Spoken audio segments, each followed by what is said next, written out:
I think we're up. Let's see if I can get some sort of confirmation. My internet's been screwy. My camera's obviously doing weird stuff. Yeah, things are amiss at the Circle K. But hopefully we can get some artwork done in here.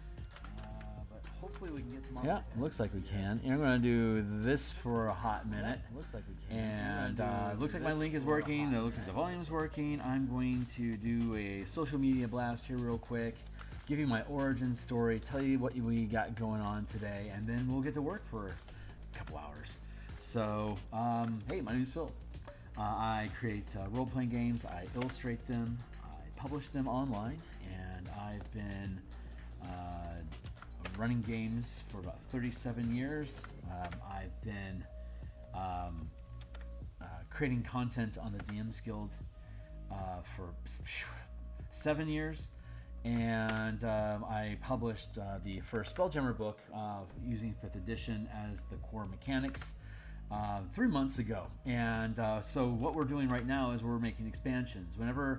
If I'm going to make a book, it's probably because there's not enough language that exists inside of the game, structurally or mechanically, for me to be able to really represent the ideas I have about gameplay. Like I have some really like fast-paced combat options for ship combat in here, like dogfights and like run and gun and flying through asteroids, like all very tactical, if you want, as well as being very easy for theater of the mind and with a really loose initiative system, but using your character's action economy. So it's pretty fluid. It took about 20 months to build the thing and play test it and make sure it works, but it does. And the reason I had to build the book is because I have a bunch of ideas about giant scale adventures like kaiju and giant mecha and these ships. These are all things that I like to put in my games, and there just wasn't enough like world building information about them inside of the 5e engine to really be able to represent those stories well. So that's what we're doing here. I'm on the X Twitter platform. If you are too, you can follow me at Phil Kearney. I drop links all the time when I go live and stuff. Channel, like, subscribe, bell icon, get notifications when I am live in the future, which is, well, I'm here about 10 times per week, Monday through Friday in the morning, Mondays and Thursday nights, like right now, hey, doing Spelljammer stuff, and then on typically on Tuesdays and Friday lunchtimes, we work on martial powers, either character options, refining different power options, like what each individual power does, like crafting spells, same thing, or maneuvers or feats. It's all inside that same space together. And I think I want to be at 3 pixels here, but like, yeah, 2, 3, that looks right. Okay, so when we were here last time, we were building out these cloud outlines. Oh yeah, and then on Saturday, I just work on whatever, like commissions or something like that. Just depends on what I got on my plate. So there's the grid. 50 tokens. I want to find.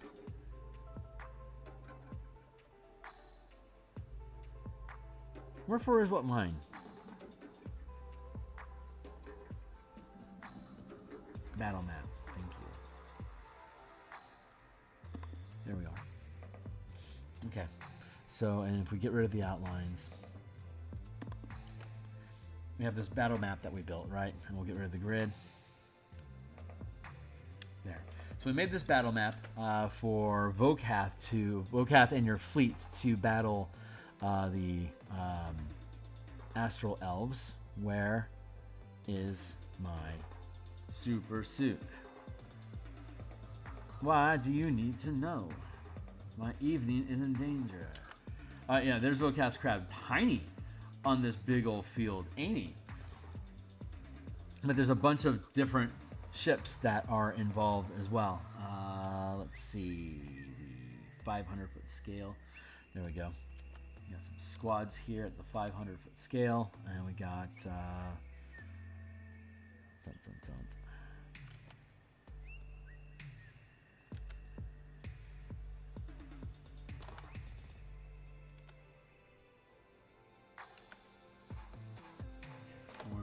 bubble around them. So they stand out a little bit more.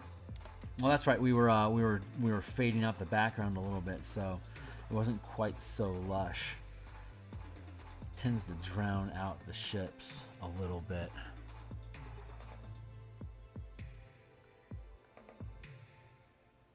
Look how clunky that is.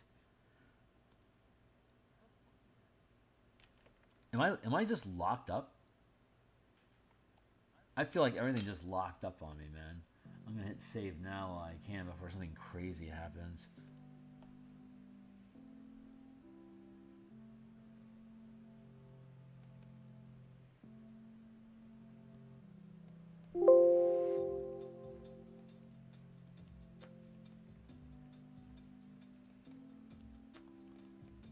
All right, let's shut that down.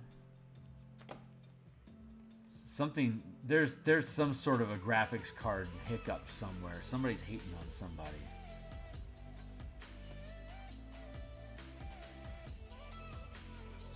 Yeah, that thing was in the process of crashing. There we go. Okay, so that 75% works really well. And so you can see that we have these cloud effects that are dotted around on the board, and I need to fix some of it, obviously. Here. Oh, no, those are ships. Drop those out. Okay, yeah, so 1, 2, 3, 4. These are 4 cloud patches that are actually on the map, and then we pull on our battle map again here, and then the clouds disappear, right? So the clouds can conceal the allies. See, you can see they can hide inside the clouds, so they can use the space to hide from the elves, so that they can ambush them when they come to Vocath's base. Vocath's base unfurls its weapons as a battle crab and fights them.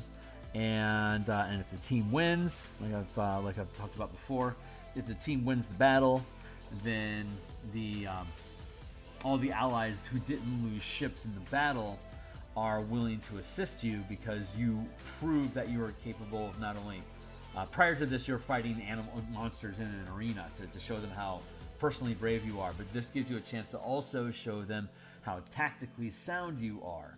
And we can spoon feed you tactics, or your team can come up with their own idea. But there's 12 ships total, 4 in each one of these squadrons. These are at the 500-foot scale here. So give me that. Give me my grid. Thank you. So 500-foot scale, this is where we're at. We have our star moths. 500-foot scale, there we go. We drop them into squares. And then if we pull down into the 50-foot scale, this is a 10 by 10 space that they occupy, so the 10 squadrons would fill this. This is each one of these ships represents a squadron of 4 star moths. So, and we went over the stats for these, the combat capability last session, 2 sessions ago, yeah. And so what I want to do ultimately is create a slew of little 10 by 10 map tearouts to place as backgrounds behind the fleet. You can just use a blank white field if you want to. And honestly, in Roll20, when I'm DMing, most of the time I'm just using blank white maps. It works just fine. So hold on, I want to find this and conceal it. There we go. So just a blank white map like this, a 10 by 10 space, and anything that gets inside of that 10 by 10 space can target any of these ships inside of it. If you're outside of the 10 by 10 space, in the squadron, like this squadron with this wasp ship can't shoot this ship specifically because this wasp is not inside of this squadron. If the wasp closes distance,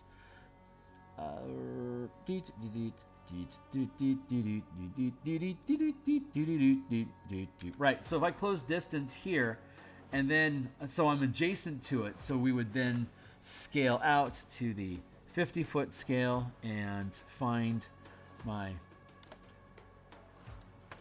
whinging ship. Hold on real quick. There, not there. There, not there. There, there. Okay, thank you. So then we zoom into the 50-foot scale, right? That's where those are at, and we're looking at the Allies, we're looking at the Starmoth Squadron. So the Starmoth Squadron 10 by 10 space would be like here, 10 by 10. And our ally fleet that we're looking at here right now at the 50-foot scale, these two ships sit in this space. So once we get into adjacent squares at the 500-foot scale, we zoom into the 50-foot scale. And if I wanted my ships to then be able, even outside of the scale, I can't directly attack these ships because my space isn't overlap. I'm not entering their space as a squadron.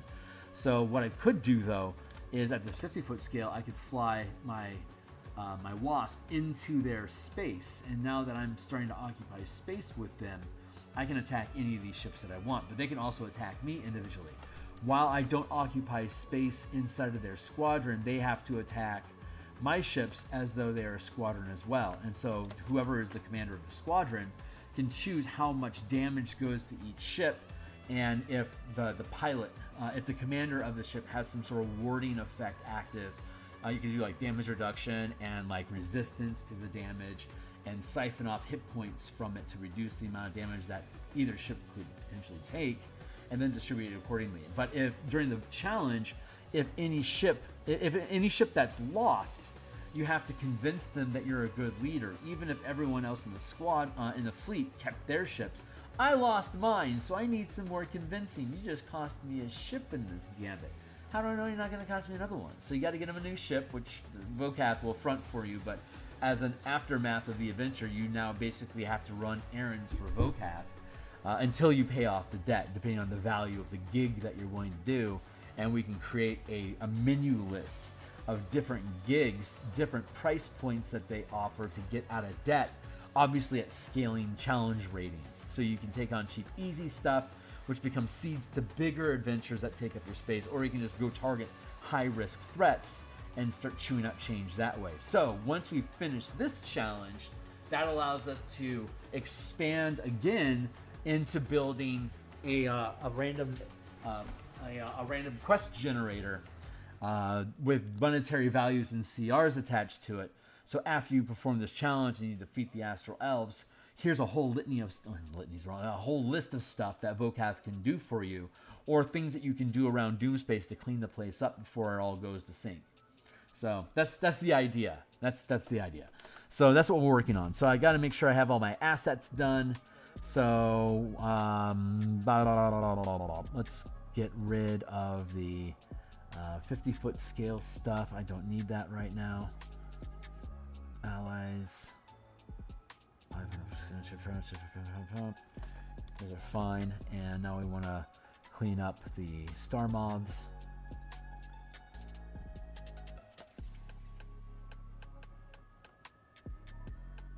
Close up shop on this.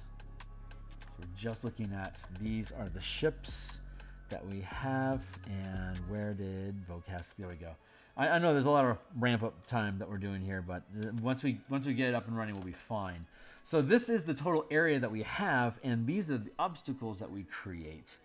And so if we have Vocath's crab, Marp, we have his ship here, and then we have our allies. Stitch up this crab. Allies are here. We go here, and here, and here, and then star moths close, distance as well. So we could probably shrink down the area of the map.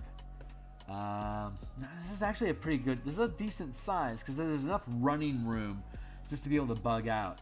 I think it's 20, 1, 2, 3, 4, 5, 6, 7, 8, 9, 10, 11, 12, 13, 14, 15, 16, 17, 18, 19, 20. Yeah, 20 by 20. So that's at the 1 mile scale. This is a 2 by 2 square, or a large size square grid at the 1 mile scale for the entire environment. And most of all the action is initially taking place inside of this 1 mile square, which is a 10 by 10 grid of 500 foot scale, 500 foot scale squares. And So the elves would come in from this direction. Obviously, we can, you know, angle them if we want to be thematic about it. So they come in to hit the crab. From our previous conversations, we know it takes 10 minutes for them to be able to, from when they get on our radar of their coming to being on, like to being within melee combat range.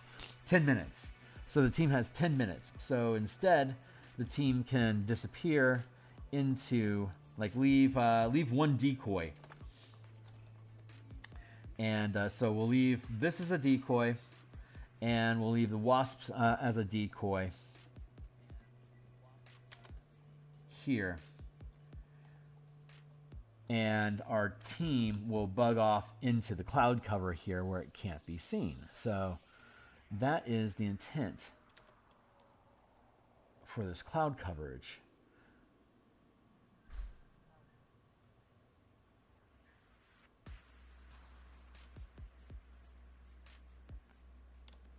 Or we could have, say, these here.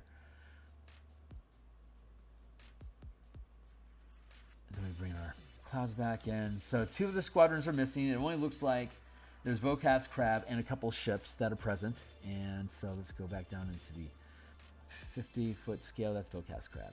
We don't need that. Allies, here, squad 500, 7x7, 6x6. There it is. So it's these 2 ships and Vocath's 500-foot crab here.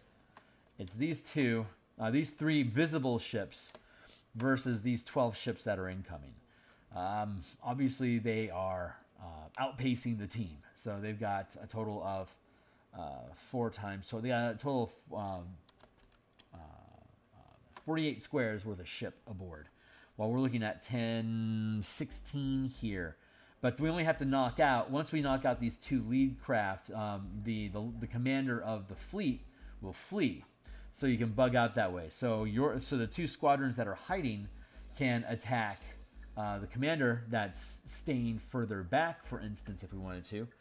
Or we could ambush the 2 front ends to destroy them. But so we can attack the commander's ships, or we can attack the front line. The front line's automatically going to close and engage with the decoys that we have at the base, and they'll be ready to attack. We'll be able to get off a shot and potentially destroy one of the ships right off the cuff. So it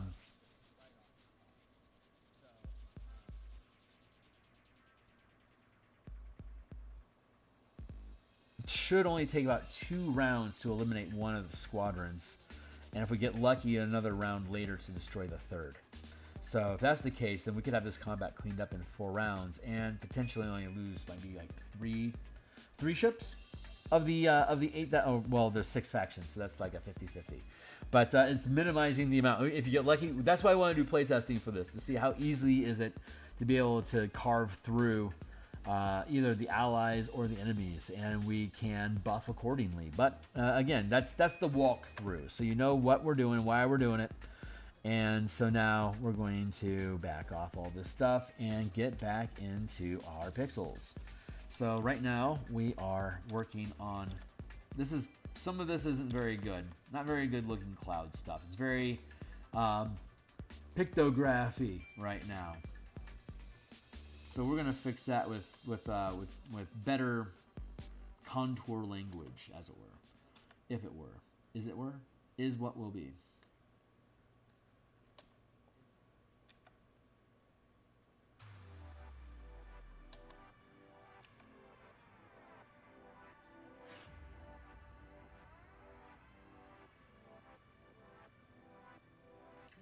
Like, I don't think I need to have that ribboning.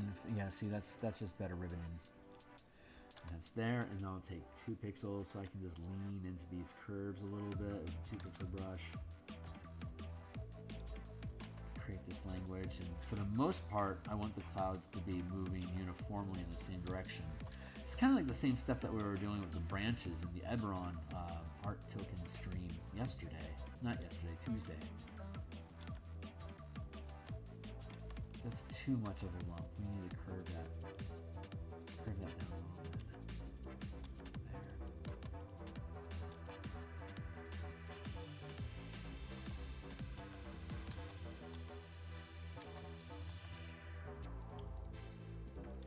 Hold on.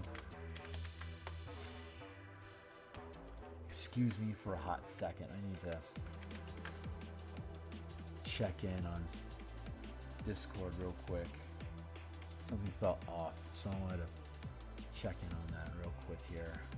I'll be back with you guys into the artwork in just a moment.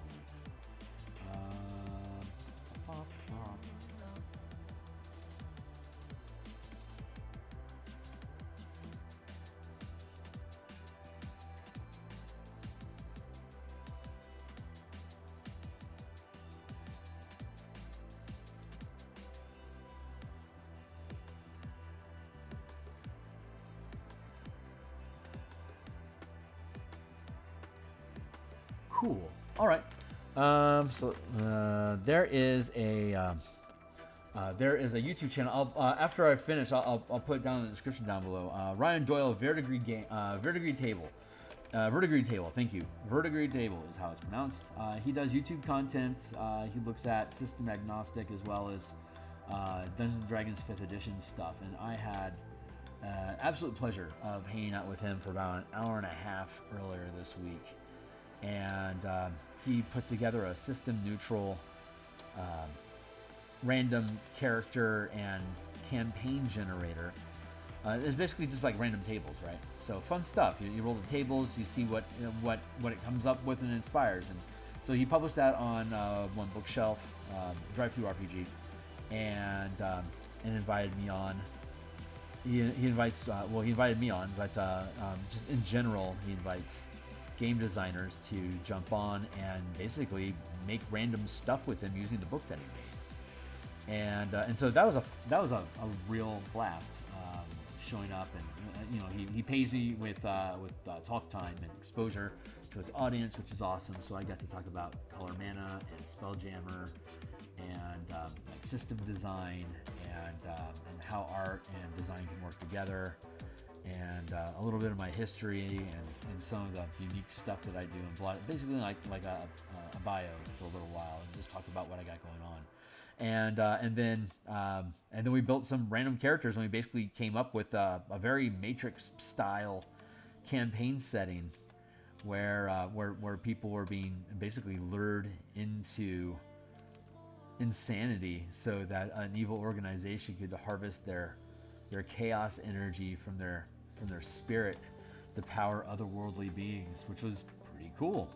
So and then your character arc is to awaken from that nightmare and to try to rescue everyone else that's found and captured in their own delusional dream state. So decent campaign, a lot of options for curving up in interesting directions, but I like how he makes random tables, and so I've been thinking about a random labyrinth generator that's not focused on a map, but be like labyrinthine snake-like corridors, like from the movie Dungeons and Dragons, or Labyrinth, or Greek legend, or the Lady of Pain, the maze, the Cage's maze, as it were. All these things. These are all fun things to think about, but conducting them in battle is a real pain in the butt. So I've been if you're new to the channel, you don't know, and I need to peel the specifics out for you to be able to chew on yourself. But I spend a lot of time talking about game theory and stuff during my live streams, so it's worth listening to at double speed to see if I spill into a topic. And one of my goals is to get really good at being able to extract those conversations in a timely mean and to be able to post them up as excerpts from the stream, so you can get the good stuff without having to sit through study hall to get it.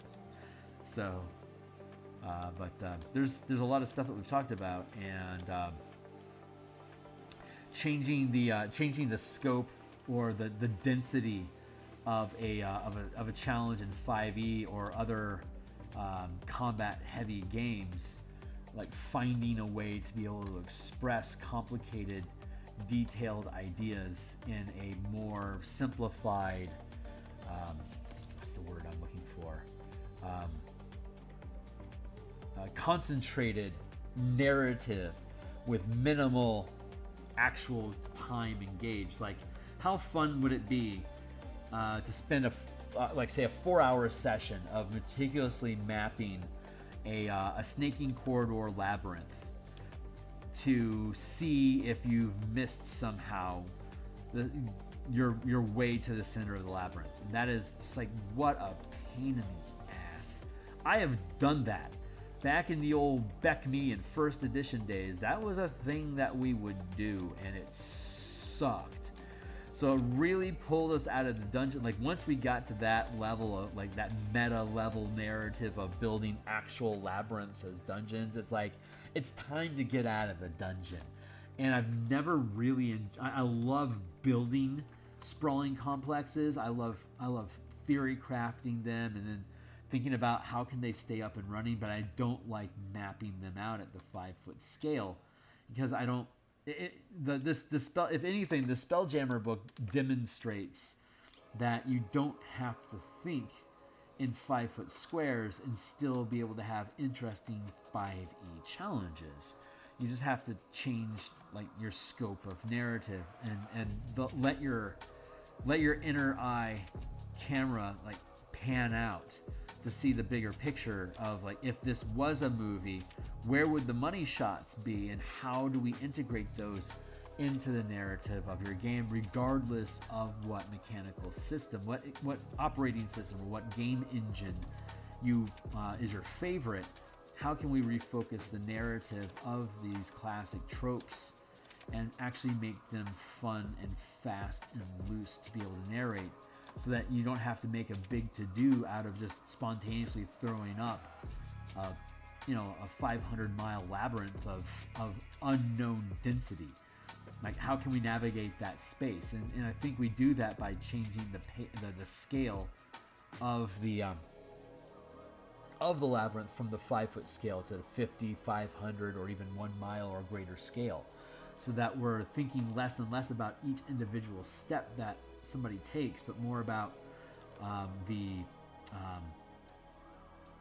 like how far in this labyrinth can they proceed in one day, and what would that look like? And so rebuild the system. So, like with the Spelljammer system that I have here, we were just showing like little 10 by 10 square base plates where you set the ships on, and that represent that flotilla of grid space represents your squadron. And until you enter that 10 by 10 square space at the 50-foot scale, you can't attack anything that's inside of that space because it's all just part of the squadron. So you can't pull out individuals until you get into the space to be able to target individual ships or creatures on those ships. So, I mean, if you're adjacent to it, like if you're touching, then you can target individual ships. But at the 50-foot scale like that, when it zooms in, you can see each individual ship. So that 50-foot scale is properly representing all the ships working together as a squadron that your character as a commander can issue to commands to multiple ships at the same time.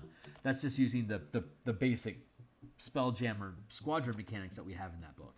And for those that are interested, here is the full playlist to what we're watching right now. And here is a link to the Spelljammer Combat and Exploration on the DMsGuild. Check it out. There you go. It is currently on sale. So it is currently $16 on DMsGuild. Whip that out of the way. Grab a sip of water. We can do the same thing with labyrinths. So instead of looking at how many squares did we move this round and how many fucking rounds do we have to do this, we can start scaling out from the 5-foot scale per round to the 50-foot scale per minute, to the 500-foot scale per 10 minutes, 1 mile per 2-hour block. That's about right. And And then how does that go? It was 5 feet round, 50 feet per minute, 500 feet per 10 minutes, 1 mile per 2. That's not right. Damn it. Why am I mathing so bad? My brain hurts. 5 foot equals round. 50 foot equals minute. 500 equals 10 minutes. 1 mile. No, we'll have to go a minute. 1 mile equals 100 minutes, or roughly.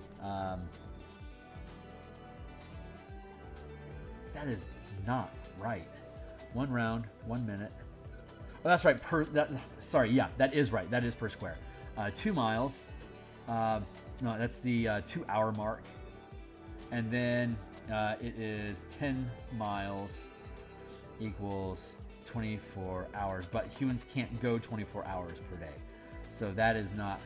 Our cutoff is 1 mile squares every 2 miles, 2 hours. So if this is a square, like if I'm going across a labyrinth, we entered here. If we're at the 1 mile scale and we entered the labyrinth here, and that labyrinth is all this shit for 1 mile, I've got 2 hours to move across 6 of these because my character has 6 squares of movement per round at the 5 foot scale. So 1, 2, 3, 4, 5, 6. After 2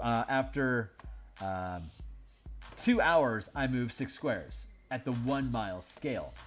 And then 2 hours later, 1, 2, 3, 4, 5, 6. That's 4 hours.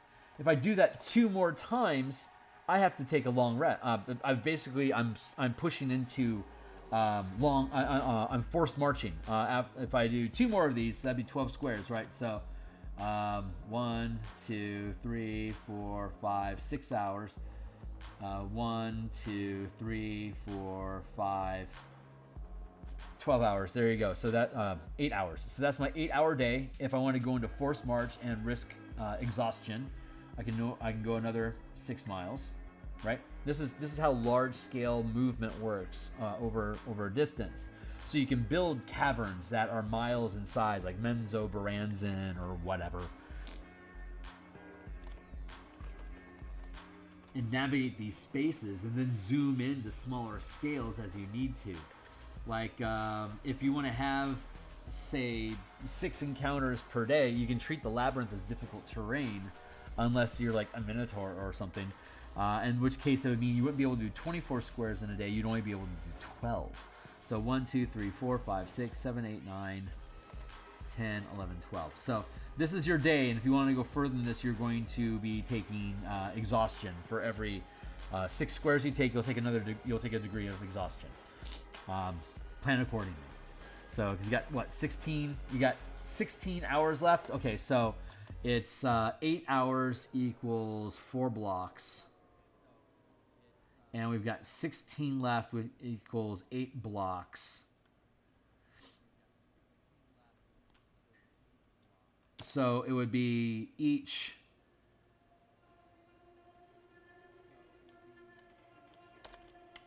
That would be 16 hours left. Let's go with every 4 hours equals 1 exhaustion. So you can get 6 hours here, and then 4, you can get another 6 hours here, equals 2 degrees of exhaustion. You can get another 6 miles here with 3 times exhaustion, and you can skip sleep. Because at this point you're skipping sleep, because you've eaten up your 16 hours of marching, which is a total of 24 miles that you've moved in that 16-hour block of time. I've done that. I have walked that back in my younger days. It is grueling, but I have done that, and I'm sure people in better shape would do it better. But for me, that was a challenge, and I am no jogger. but I've done it. So I know how that feels as a casual day. I could see people that are fit being able to like adventure and stuff like that. But the labyrinth is difficult terrain, so it's half your movement speed. So it's basically 3 miles per hour that you're crawling times. Divide that by 2, so it's basically 3 miles every 2 hours. So after 8 hours, you've moved 12 miles. There you go, half of what you can do. Anyway, so normally you'd be able to move 24 hours in 8 hours, but like going through forests and stuff like that is difficult terrain. So that's why you move so slow. Why I was moving so slow anyway, in that 24-mile hike that I took through the forest. That was crazy. I hate the forest. I can't see shit in forests. I will never do that again. But, okay, so back on task. That's the idea that I have about labyrinths. Working on a way of scaling out movement, and then like basically each 2-hour block of time that you have is an opportunity for you to have a random encounter, which could be like a clearing, which is like a boss fight area, or it could be random traps and tricks that complicate your travel in the dungeon, in this labyrinth space. But it wouldn't be like one round such and such happens. It's like, yeah, for the next 20 minutes you're dogged by a bunch of goblins, and after you defeat them, you're able to carry on without further harassment. But instead of having 20 minutes in the 6 hour, in a 6 second round, instead of having them chase you for, what would that be, 200 rounds to get rid of these goblins, you just resolve it at the 10 minute scale to resolve just a bunch of goblins chasing you. So we can distill from the narrative basically like ability checks and skill challenges and resource expenditures to be able to cover ground through a labyrinth without having to concern ourselves with specifically where you went. If you have one of those magical labyrinths that like to rearrange themselves as you proceed through them, then we can have history checks or like wisdom navigation checks, stuff like that, to be able to suss out, you know, have we been here before? What the hell's going on?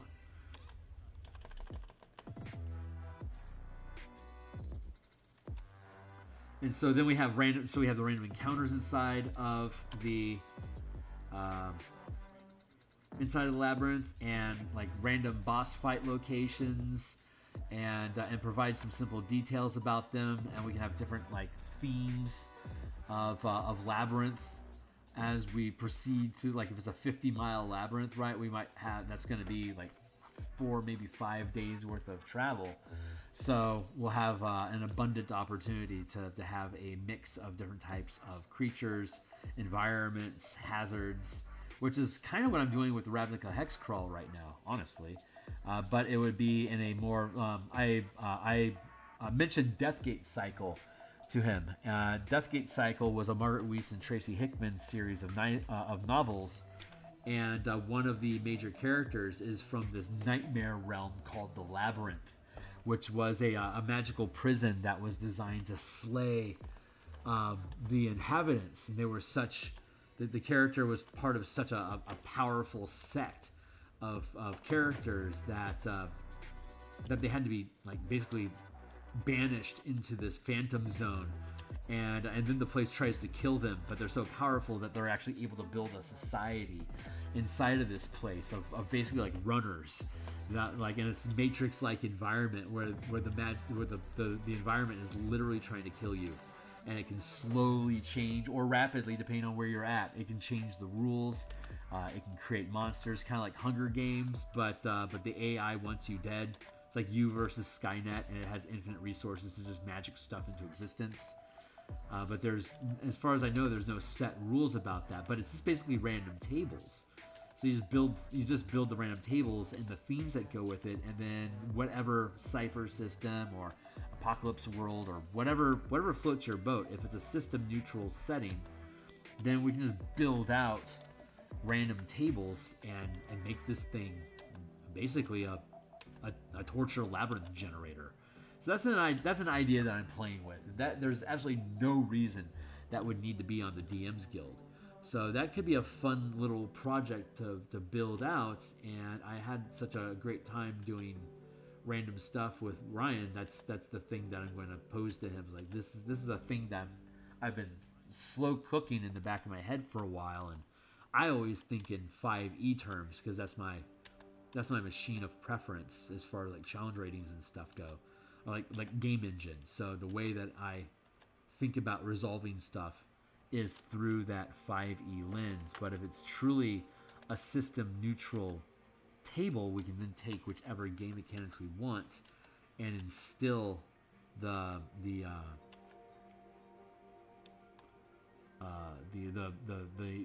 flavor of resolution. And if the flavor of resolution is already core to the game as written, then great, we just provide you the quick, scaling for the difficulty of tasks and let you have at it.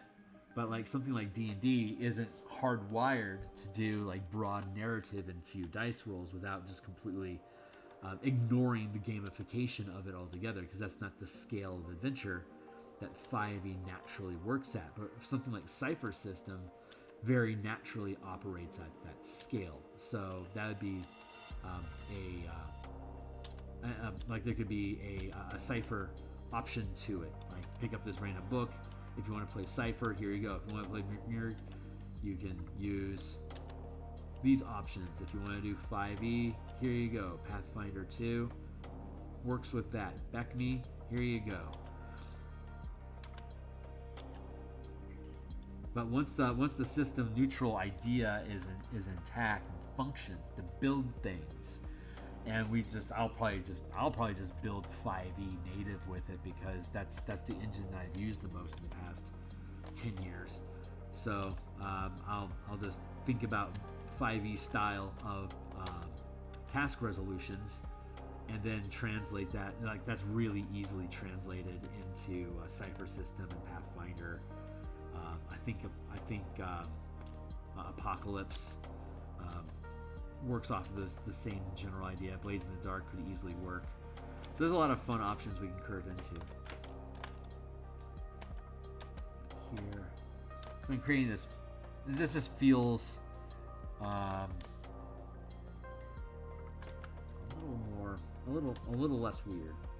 I like the language a little bit better, and I'm digging this on this single direction stuff moving. I wonder if I want to contradict that at some points.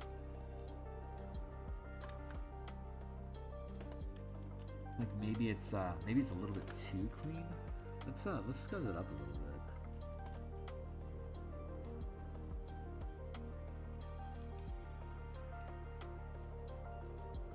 Like if it feels forced, I don't have to have one. Maybe more sparse is actually the best answer. Look for the curves. There we go. If it cleaves, it has overlap. If it curves, I melt them together. Like this should be melted together. But that's a cleaving, so smooth that off. That's also cleaving. That's an overlap, but this is cleaving. Cleaving, obvious cleaving. That is an overlap. That's a curve. It's also a curve. This feels really, really good. I guess I didn't know. I wouldn't have known until I tried it. And then I'm looking at it, I'm like, this isn't satisfying, like, at all. And this became kind of, this feels kind of lazy over here, honestly. This is good.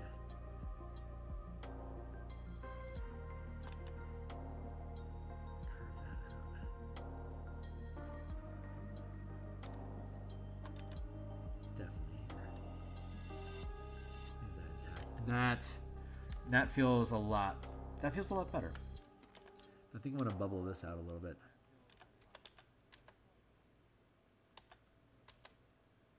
Make these a little less uniform without being overly nipply.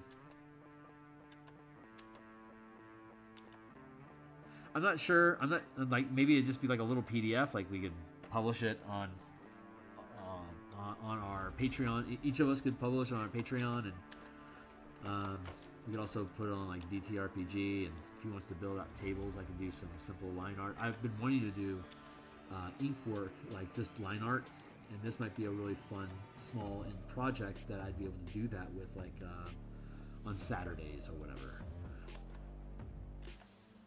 as a little side gig.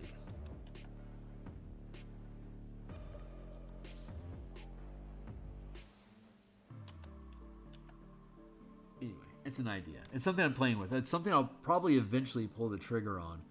And it's certainly not the thing that I'm thinking about prioritizing right now. But that just means we get to slow cook it. And everything that gets slow cooked comes out more savory.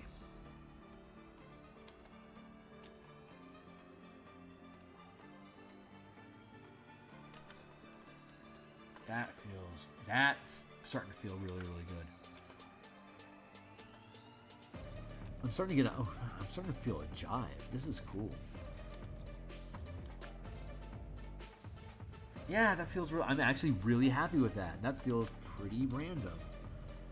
I gotta look for anything that's too consistent and shaping. That looks like a negative.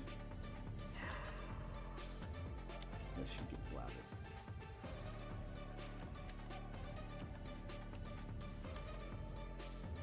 Like that. That's what you wanted to do.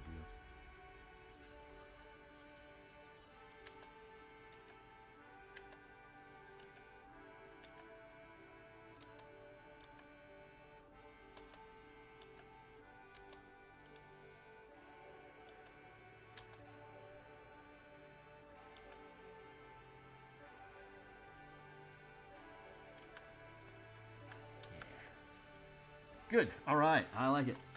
Let's do the same over here. How much time we got? 8:30. I got an hour. Let's keep at it.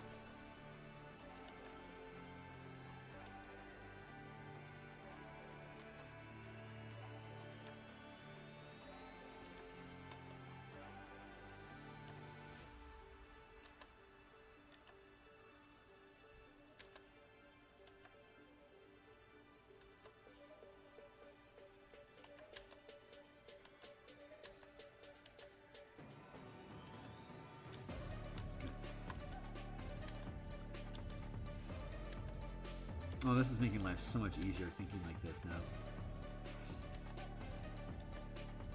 This is great.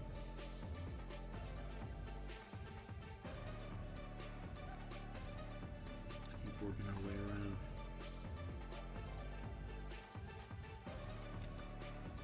This feels like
so I need the I want the ink outline in case you in case you just want to print this out and not have any color, not have to worry about it.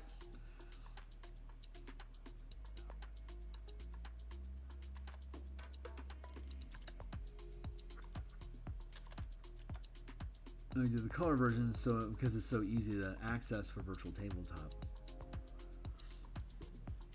Oh, that's cool. I like that.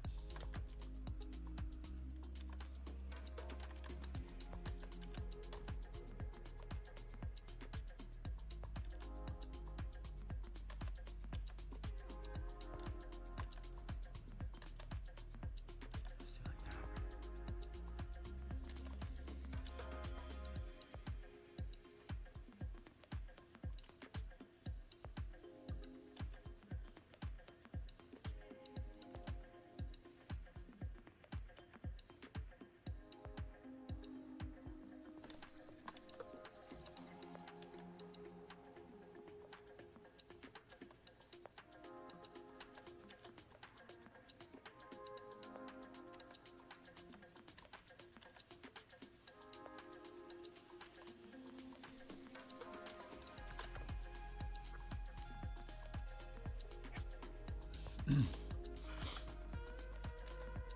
good. That's perfect.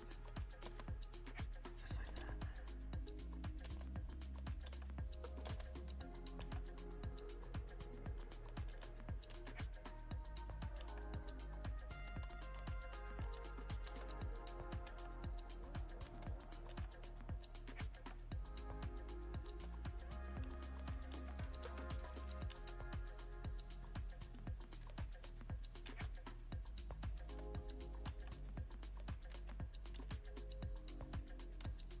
I'm really excited about the role-playing game that we've been developing at my home table.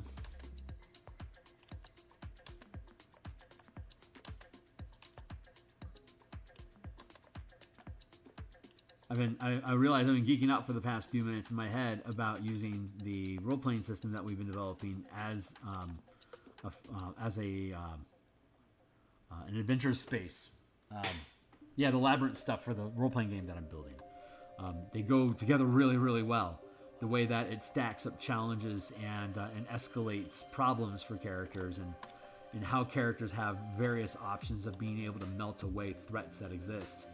It's easy to spontaneously reshuffle the mechanics of the game to accommodate just different types of narratives using the same base engine. It's like it allows you to explore multiple genres inside of the same game space using the same unifying mechanics.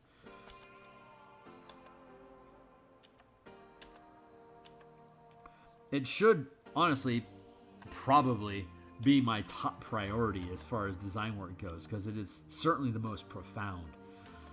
But I don't think I'm there yet. I don't think working on that itself will get me to a place where I'll have enough momentum behind me and general public interest to be able to successfully kickstart a project built like that, because it's certainly not going to be 5e, though it is definitely 5e compatible. So it's going to be something I can put on my Patreon. It's going to be something that I can ttrpg and potentially even like build a book with, like a physical book, Phil's first physical book, the movie. That's the worst title for a movie ever. Phil's first physical book. Maybe if I make it a pamphlet, it'll feel better.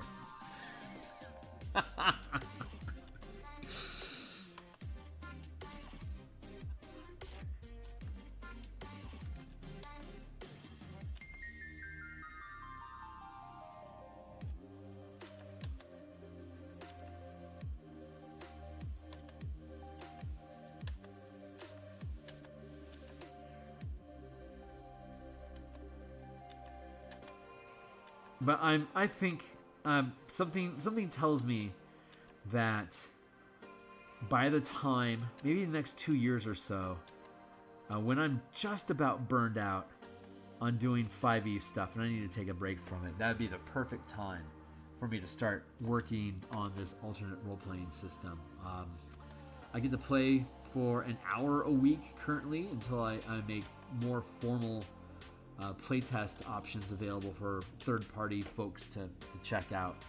But I'm very, very interested in running games for this, or even live streaming them. It's such a light, loose, flexible, fluid system. It's just fun, and it's really shenanigan. It encourages shenanigans at every level. It's just a lot of fun. It's a good book.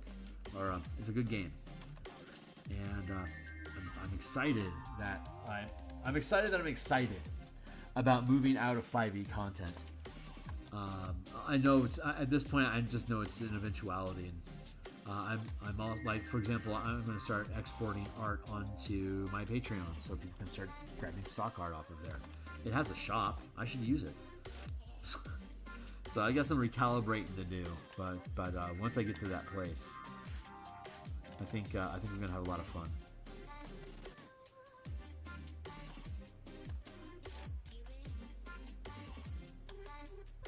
So stay tuned for all of that chaos. I don't know what the system's called yet.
feeling pretty good. This is too wibble. I gotta break that up. Of course. There we go. That feels better already. This is great. I'm having a lot of fun. I hope anyone that's checking this stuff out in the future is having some fun with it too. Like I said, I'm here 10 times per week, and this is generally the kind of stuff that we do. This is the kind of stuff that I talk about. And after I've talked about something long enough, but it generally ends up in a book. And I do a bunch of artwork for it. And I fucking love that. It's fun. It's whatever it is that I'm doing here, it makes me happy.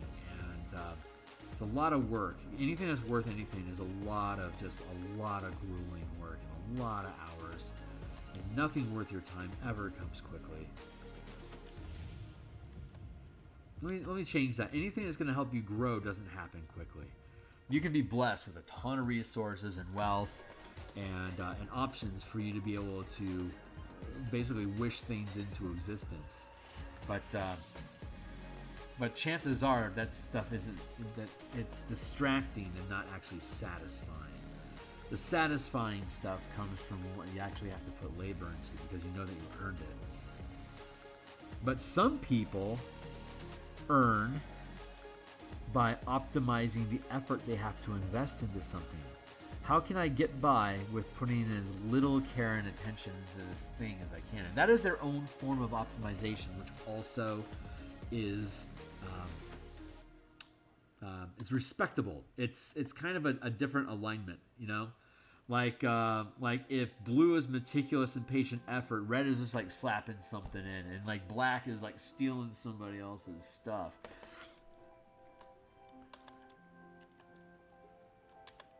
So there's different flavors to accomplishment and what one would deem as being successful and satisfying.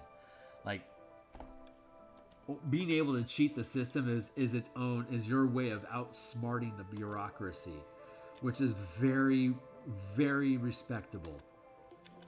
Finding ways to game a system to work for your advantage so you can get better results from less work is kind of what a lot of thriving societies are about. You just have to find, for you to stay thriving in society, you have to find a dynamic or aspect of life that you enjoy that isn't self-destructive, that allows you to explore those ideas. For me, it's game design and literally building worlds to manipulate probabilities and perspective and what people can and can't do. It's very literally building those constructs to be able to do that stuff inside of. And if simulation theory is true, I'm probably some sort of crazy white-bearded architect up in a cloud. Because I just love doing this stuff. Obviously, it resonates with my soul that I would build worlds, or the rules that govern it. What is going on with you, McGee? Oh, my arm was resting on the dial buttons on my pen, my tablet, my pen tablet, my pen tablet, Gundam bar. There's this crazy good seafood place in northern Seattle called Angry Crab. And it's like dump seafood on your table and give you a bib sort of meals. And their gumbo is excellent. The etouffee is really good. They don't have carrot cake. They have carrot cake in Arizona, but none here locally. But they advertise it on their menu. Like, what a bastard. But yeah, slam in place. It's worth the journey for me to get there. That's a northern climb. Like, that's in Everett. That's north of North Seattle.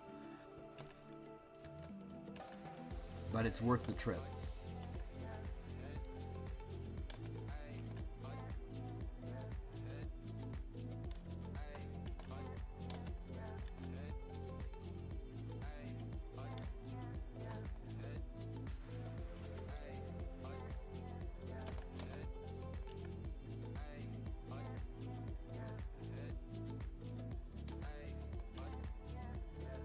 So things I gotta get done. Things to do this week. I have a Curse of Strahd game Saturday night. I am playing a Selesnian divine sorcerer worshipping Selune in the Forgotten Realms. She is a white-green moon goddess. So all my magic is radiant damage and illusion and light-based stuff. Fun. Very, very fun. Running around with the characters. We're all siblings from different fathers. We have an elven mother, and she has spent hundreds of years siring various children of elven and half-elven nature, and we're all from different fathers. And so whenever our characters die, just another sibling shows up and takes their place, looking for mother. Our background theme is we're looking for her. She just leaves a trail of children. We're like 15 years behind her right now. We have no idea where she's at. But that's the saga our characters are, and then we ended up in Barovia. So so I'm like, well, maybe the reason we haven't been able to find her is because she got pulled into Ravenloft forever, and now we're half hoping, half terrified to find if she's been enslaved by Strahd and is at his castle. And make for a badass character arc, arc for all of us, but we're not sure if it's the true.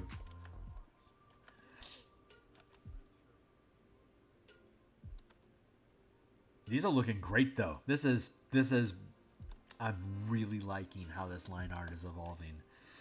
I think one of the things that's most satisfying as an artist here for me, speaking for myself, thank you, is developing consistent line language, like developing a style over time by slowly and consistently crafting answers to the problems that arise from trying to depict the world the way that you do.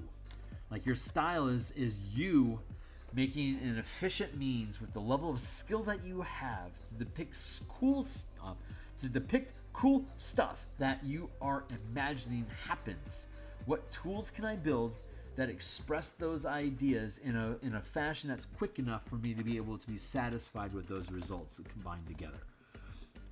And so I love cartography like this because being able to generate consistent map themes is really good. It's good branding, but beyond that, it really helps inform the identity of your stuff. Because like for example, this Labyrinth book, or I think most of the books that I do in the future, I want the interior art to be black and white. I want to save color for covers and I don't know, special occasions of some sort, whatever those sort would be.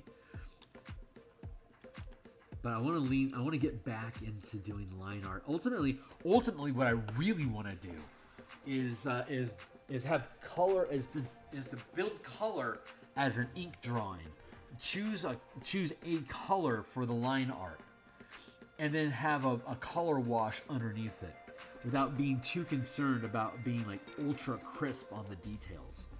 So I don't know exactly how that's going to work out yet, but it's what I'm thinking of, and I think that's one of the things that makes me want to get away from the guild is because I'm working on these WotC IPs that I am just so in love with, that it's not nearly about the production of the piece as it is about the satisfaction and wish fulfillment of a 13-year-old kid of being able to build these books. I'm not trying to get past building these books. I don't want to create them as fast as possible. I am savoring the creation of each book.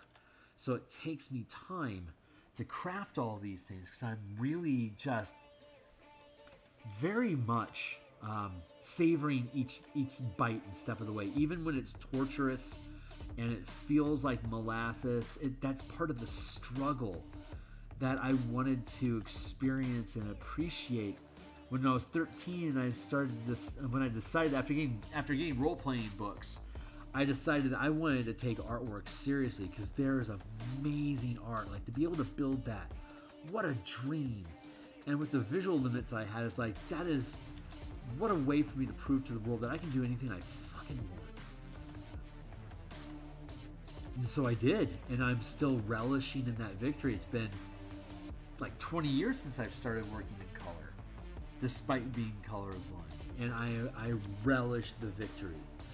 And I don't know if I'm ever going to get past just sitting here and slow grinding out books, just to prove that they can be made. Like Hold My Beer, the movie, you know? Can't do a good mass combat system using 5e mechanics. I already have one here. Hold My Beer. The playtesting on that was awesome, by the way. Fucking fun.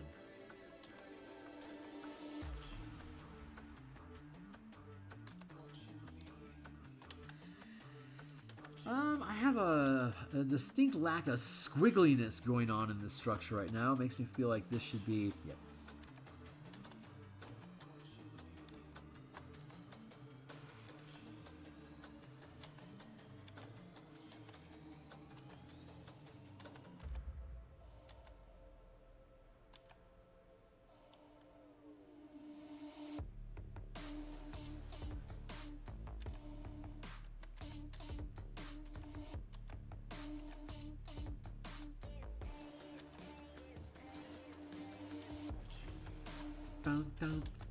Down.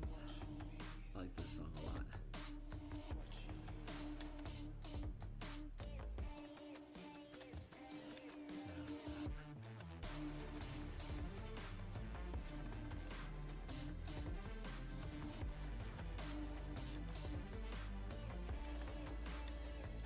That's so fun. I love doing this.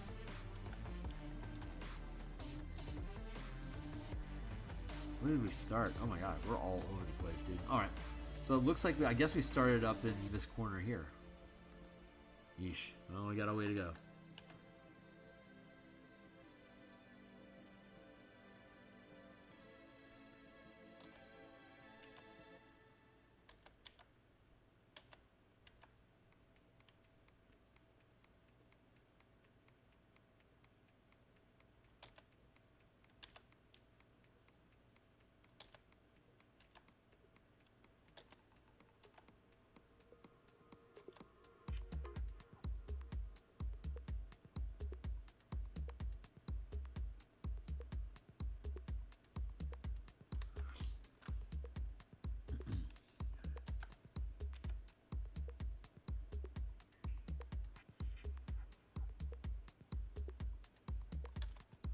So I think I'm fulfilling all this child fantasy stuff in Dungeons and Dragons with the IPs available to actually put Spelljammer on the name of the books that I make, like Magic the Gathering on the books that I make. All this stuff is just super fun. But once I've satisfied myself, I'm full on self fulfillment, as it were. I think I'll be able to embrace the idea of this being a business or something that I can, and as a business, I mean becoming something that is profitable and large enough that I can devote my full-time effort and support my family, as well as employ other people. Whether it's just freelancing gigs, but to have a stable of workers that I admire their work and they're willing to follow my vision, as it were. Pardon the pun.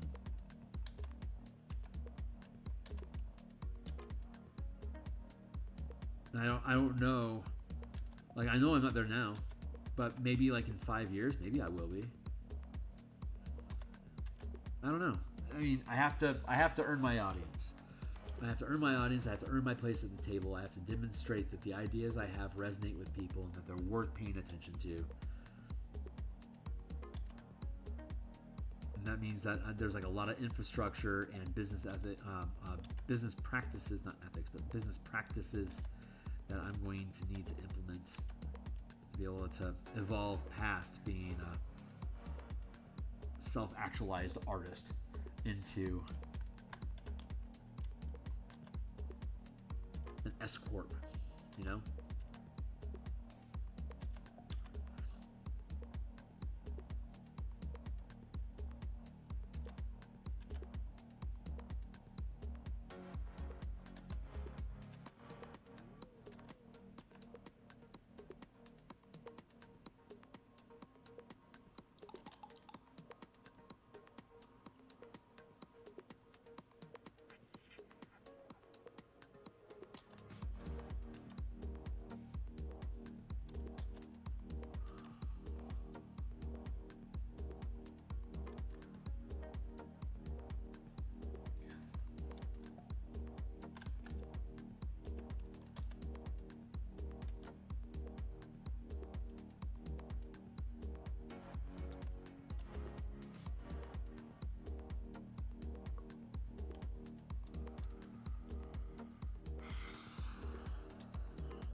gotta curve that out. It's too steep. Too steep the angle. There. Much better.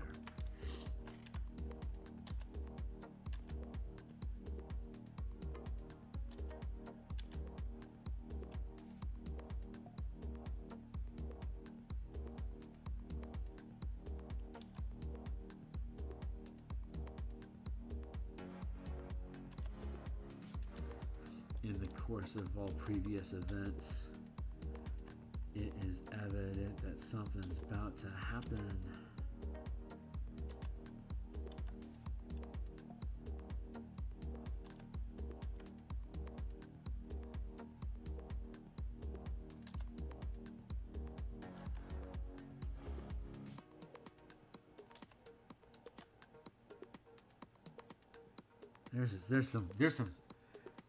There's some energy cooking somewhere. I'm not sure where it's at, but there's something that is really flowing right now.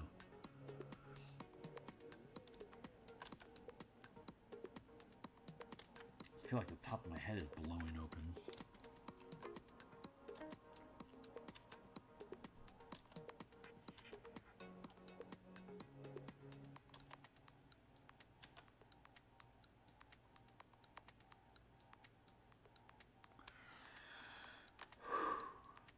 I do not know where this is coming in from, but there is something sharp that is cutting through reality here right now.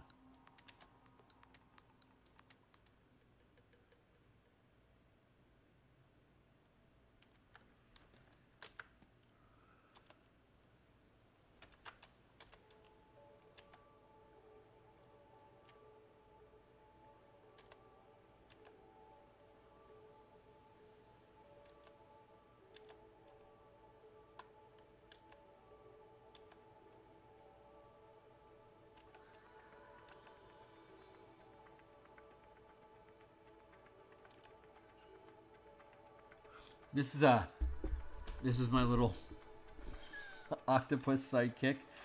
He tells me his name is Doodles. So it's Bill and Doodles. There you go. He doesn't say much. He just looks on in silent Bodhi contentment.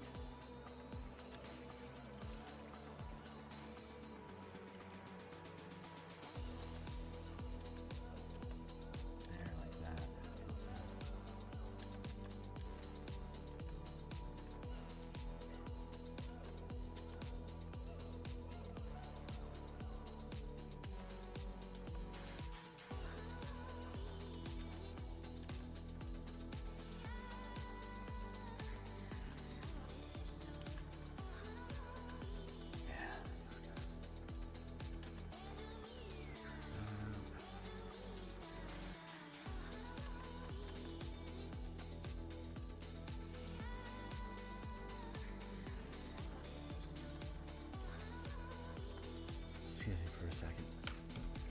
I don't have my timer on.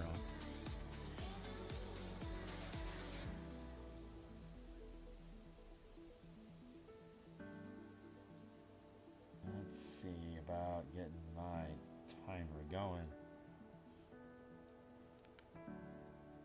Click. Oh yeah, that makes sense. It's 9:03. Yeah, I got about 20 minutes left. We're doing great.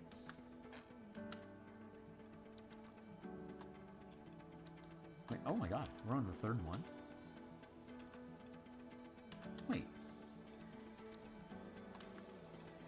Yeah, cool, we're on our third one. So we're probably not going to get it finished tonight. Well, I mean, maybe I'll finish on my own. Not likely, though. After this, I want to work on the Eberron alternate plot hooks.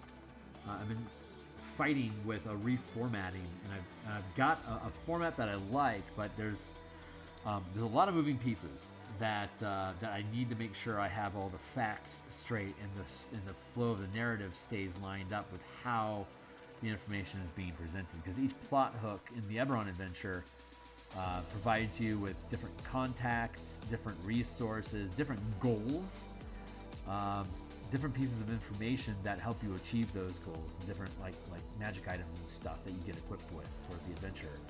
And so there's a lot of moving pieces, and being able to gather them all up and just have them like in a little subchapter, like in a section, a chapter section. 5 alternate plot hooks, 5 subsections inside of the third appendix, because that's where we've gone through appendix 1 and 2, and we're working on the final appendix 3. So once we finish the plot hooks, then we'll be able to provide a section about weaving the different plot hooks together to show how they can be integrated and overlapped to create additional complexity in your adventure, as well as use them as resources for additional event, like upcoming continuing adventures that get kicked off as a result of what you do in the Crystals of the Bar adventure in the first place.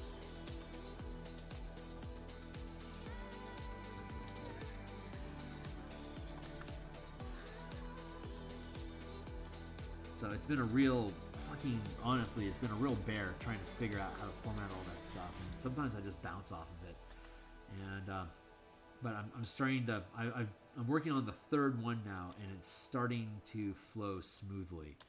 And I love the idea of building more adventures in the future with this similar diversity in the like the reasons why your characters are in that environment in the first place, and to be able to work all sides of the equation, the different the switch teams, as it were, in some of the adventures, and to be able to narrate the adventure from these different perspectives. The way that is being built, that adventure specifically is being built. It's designed for professional DMs that run the same adventures repeatedly to different groups, because it has enough narrative complexity, and it has the same locations over and over again, so you can become intimately familiar with each one of them and then you also have the toolkit to be able to rebuild them as you refine your setup more and more. We provide you the tools to allow you that flexibility, and then as you get comfortable with one plot, you can weave in another plot. You could have people with conflicting plot goals to make for a fun competitive one-shot scenario. And these are things that professional DMs that run the same adventure over and over again would value, because it gives them reasons. Like people like running Curse of Strahd a lot because there's so much, it's so easy to set up, and there's so many alternate content for Curse of Strahd that people have just built up over time. Well, we're jump-starting that build-up cycle by integrating a bunch of alternate content into the base of the adventure that you can add and remove as you wish, depending on how often you've run the campaign, or because you can run it quick, you can run it short, you can integrate it into a larger scale campaign. You can have it just be a standalone. Lots of different fun things that you can tear it apart and use it in other adventures, just to use all the little vignettes that we built in that are just standalone optional encounters, or entire regions can be, because they're all built in isolation from each other. It's easy for you to piecemeal and pull things out and drop other things in. Super fun. God, I love this language in here. That feels so good. And it starts to kind of fall apart over here. But God, I love this little spot right in here. I love that language. It's so good.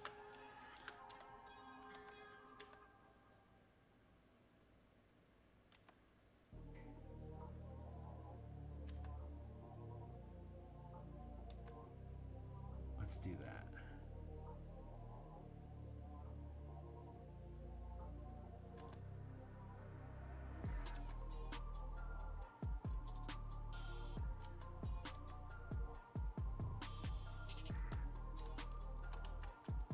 Whatever that flow process I was feeling, I got served up that little diatribe there real quick to distract me from whatever nuclear bomb is going off inside of my head, because it feels like there's some sort of a star just seems to be forming in the back of my head.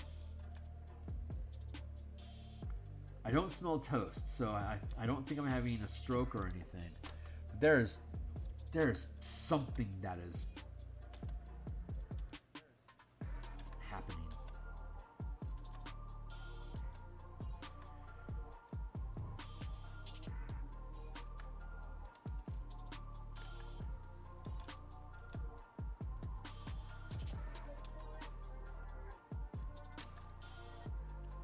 Oh, God, it feels so good.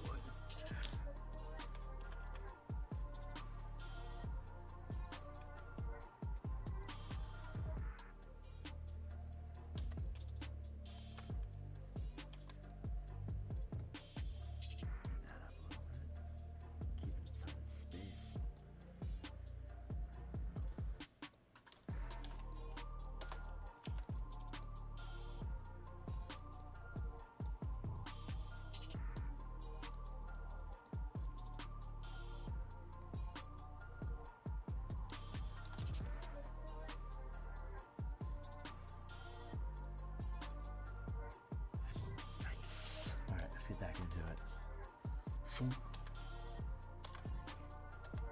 So yeah, we'll be back tomorrow morning. We're gonna do more Eberron Adventure artwork. We're working on the Tree of Woe optional combat feat encounter, and then at lunch, like at 1 o'clock, I think tomorrow at lunchtime. Yeah, we'll be back to continue with the Martial Powers project. We're going to be gearing up a 5th and 6th level playtest here. So I'm going to start building the adventure for the 5th and 6th level, and then this weekend I'll put out a call for volunteers. So if you're interested, jump into my Discord channel. I think it's linked down below, and if not, I'll make sure that it is when I finish the stream, along with adding in Ryan's channel as well for you guys to check out. Verdigris game, Verdigris table, that's what it's called. Good stuff, great guy, really, really cool conversation. I'm looking forward to, I'm not sure when it publishes, but I'll put a link to it in my Discord channel when it does for sure. Anyone interested in checking it out? And Ryan's just a cool guy, so you just want to throw him some likes anyway. So.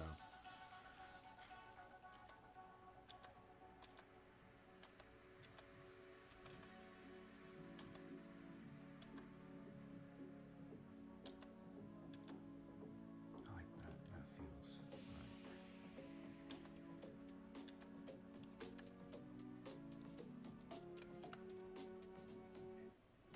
I don't know what's happening. Something is happening.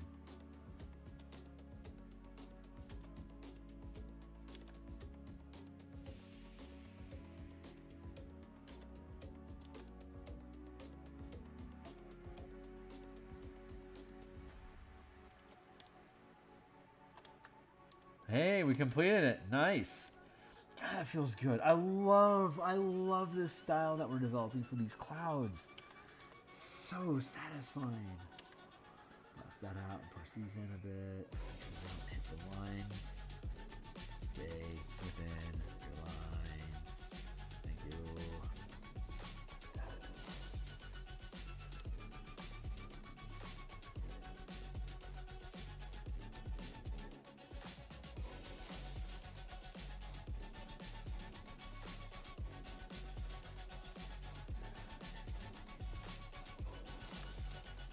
All right, well, this is the last cloud to work on. Maybe we will get this done. 10 minutes? Probably not.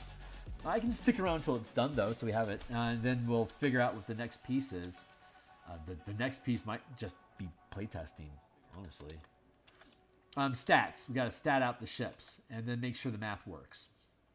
We've done some quick shot, rough debating of how much could be done, of what kind of damage they can do and all the bloody blahs. But the next step is for us to actually hard tack out like what the actual stats for the ships and the squadrons are going to be, just so we know how we need to curve targeting and stuff like that to build it out so that it can tolerate the stakes You don't have to be a system master to use this stuff, because no one's a system master. I'm the closest thing there is. But the book is still new. We're still honestly discovering its true potential. So far, like the Mega Kaiju stuff that we've done, the fleet combat stuff, it all works. And we have examples of fleet combat and giant creatures that are in the book already. But as we continue to explore and build new scenarios, it's a nice test to see, as we encounter new scenarios that are beyond the scope of the normal adventure, how well it'll continue to play out. So a lot of the playtesting we did, Descent into Avernus was a really fun campaign to test Spelljammer mechanics in. Honestly, it'd be, if it wouldn't take 2 years for me to build it, it would be a thrill to remake Descent into Avernus into a Spelljammer campaign. But hey, I mean, if people want to pay me enough money that I can quit my day job, I can make it a priority. I could put 10 hours a day into doing this stuff if I had 10 hours a day to put into this stuff. So, if you like these ideas, give me money so I can quit my day job. And I'll do this for as long as I'm alive.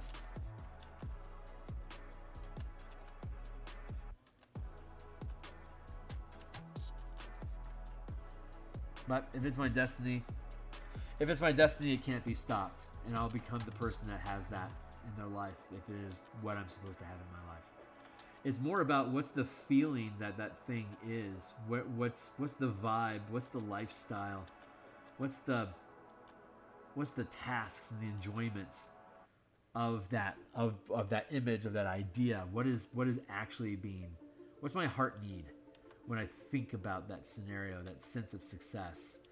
It's just being competent and secure with enough income, and I already have that. I'm already living what that dream is. I don't know what the next step beyond it is, but I feel secure. So whatever the next step is, it has to be expansive, allowing me to impact more or deepen the familiarity with what is in my life. I'm not sure. I don't know what the next step is. But I can feel the life works. The life that I've carved for myself in this existence. It's stable enough to be able to start riffing on. Start doing weird, crazy shit.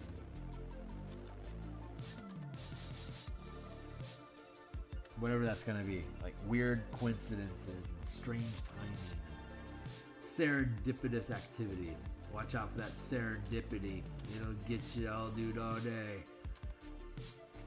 I've been watching so much Battlestar Galactica 2004 that I want to talk like Colonel Ty. Walk around like this. You're such a disappointment. You make me sick. You shouldn't even be wearing that suit.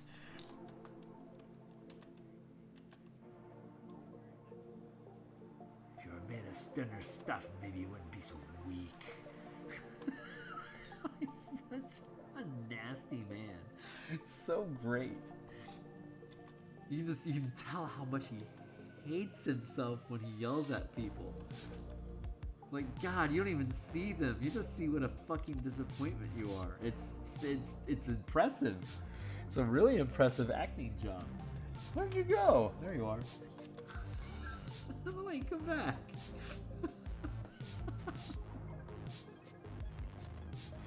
Oh, man. So fun. This stuff is so fun to do.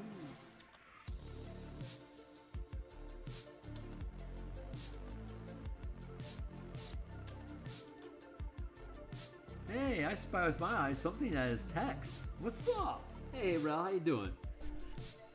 It's good to see you, my guy. I'm having a really, really great night. There's some sort of energy that's going through me right now. I must be getting targeted by a fork or some shit. Because I feel like things are going through my brain, like some sort of energy. It's really weird.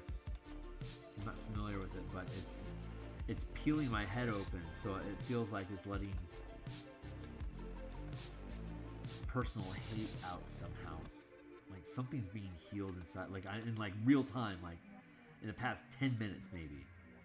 I feel like something has been like really shifting in my reality.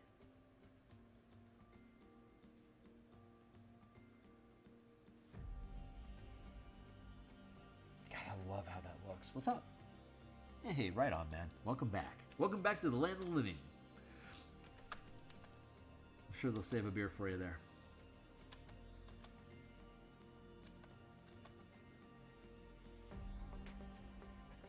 My eye tells me to hit save. So that's what I'm gonna do. Yeah, we're gonna finish this cloud and then we're gonna be done for the day. Love how all of this stuff looks. Just fun. Just fun line art. I absolutely love it. Wrong button. Wrong button, Kearney. Get back on task. Thank you. But yeah, tomorrow at lunchtime, 1 o'clock PST. That'll be in 16 hours from now. I'll be on, and the martial powers class mechanic updates are fine. They feel stable. So now I go into building the adventure for the 5th and 6th level characters, and I don't care at all if people that are going to actually play test in the game know all the intimate details that we randomize in this thing, because there should be enough there.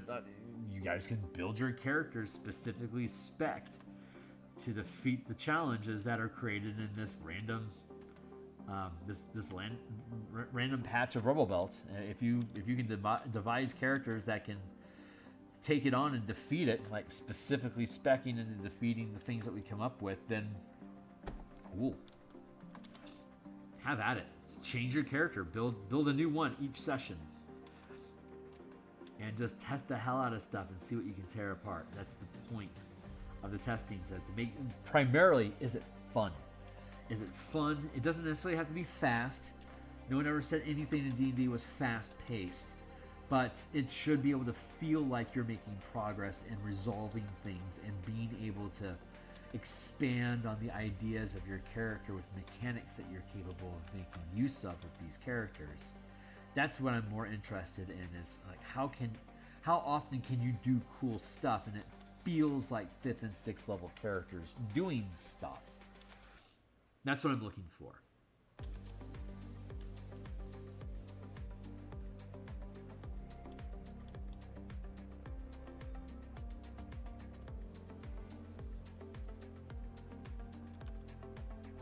And then I get to experiment with like encounter design and settings and stuff like that. It's just, it's basically like a 6 session long adventure that then gets retired, and then we'll start a new one for level 7 and 8. But they're basically like 6-week runs. So 5 and 6, 7, 8, 9 and 10, and then the 2024 Player's Handbook will be out, and I can officially get after rebuilding stuff at that point. And the playtesting should be sufficient, because we did a lot of playtesting. We did months of playtesting at level 16 to 20 before we even started doing low level 3rd and 4th level stuff. So I am really confident at the high level. Don't you time timer. Stream will end when I get to here. When I finish my loop, the session will be over, and then I'm going to go get some sleep and then come back and do this again tomorrow morning.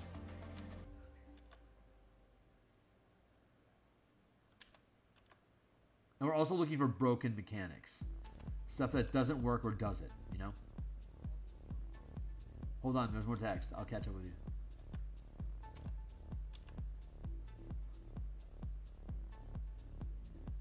Yeah, it's looking a little rough there, buddy. What are you getting after? There you go.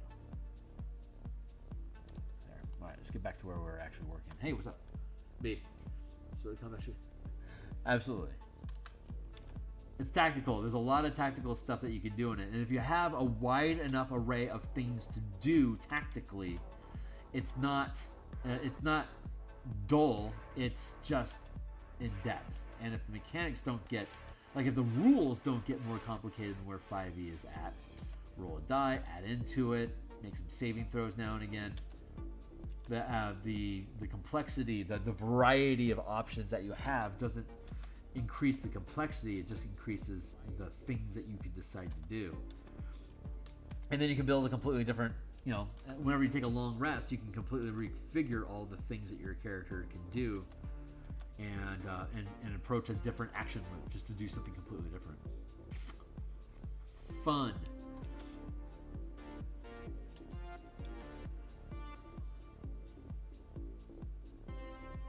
But the sessions are typically 3 hours long. I reserve 4 hours a time, but the game itself is probably 3. We're going to break it up so that each 2 sessions, since there'll be 6 sessions, every 3 sessions will be a long. Hopefully, we'll be able to do a long rest every 3 sessions. It might be every 2 sessions. But 6 hours of gameplay with a bunch of short rest resources and with the breadth of abilities that 5th and 6th level characters have available to them, we should be able to do 9 hours of gaming on short rests. I'm not sure if the narrative will support that much. It might be only 2. But the last time, the 3rd and 4th level, we were able to get through a long rest every 3 sessions. So we started with a long rest, and by the time, and then so it was 3 sessions and then 2 sessions. So there was 2 long rests during the 5 weeks, and then the last session we capped off the location, and presumably the team is taking a long rest before moving into the next hex. But there'll be higher level characters with different resources, probably different players, so we'll have different characters and approaches.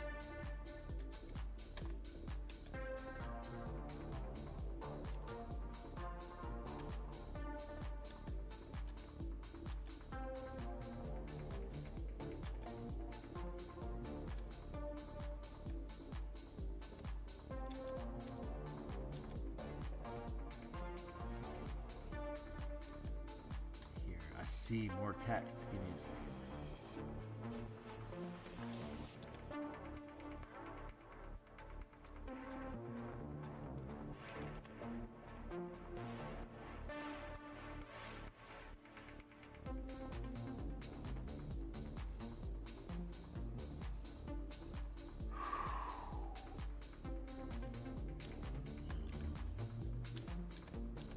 Almost there. Stay on target.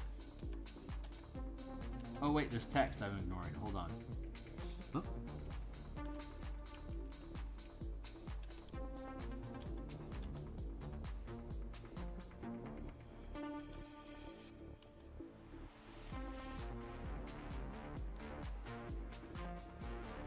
No, sessions are 3 hours. The amount of time that the characters spend inside of the game and using the 5e mechanics would be 9 hours. It'd be 2 or 3 sessions, 6 to 9 hours of gameplay per long rest, assuming that there's like 6 to 9 challenges worth your attention. So, like hour and a half short rest, hour and a half, day is done, short rest. Come back next session. Your resources are refreshed because of short rest. We have half a session, and then short rest again, long rest. That might actually be too spread out. So it'll probably have to be 2 days per long rest. So 1.5 hour blocks, 3 hour sessions, 6 hours total.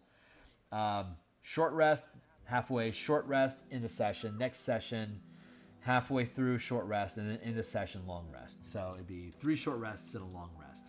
That's what I'm going to attempt to tempo the 5th and 6th level character adventure.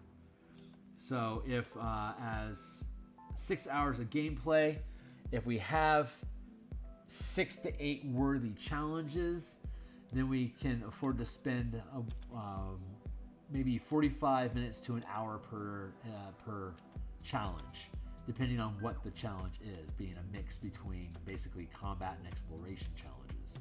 where we integrate social challenges into the exploration pillar with skill checks that can be ramped up using the mana system that we have inside the game.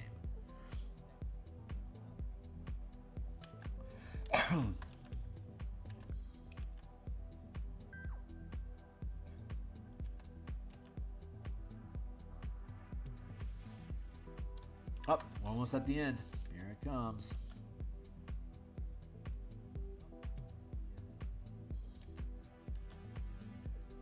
So yeah, tomorrow lunch, instead of doing character mechanic design, we're gonna go back like we did 2 months ago, ish, I think. For third and fourth level, we literally built out the hex crawl. I didn't show everything on the hex crawl, but I did a lot of work on camera, and then I did some work off camera as well. But this time, I think I'm going to do the entire thing on camera, just to show the creative process of building, like how you can prep hex crawl stuff. I love listening to that stuff on my own time, like Hex Press Studio. Hex Press Games, and like Bandit's Keep and stuff like that. Those type of games, those type of YouTube channels. I love that type of content. So I want to pay homage to the art of DMing and build.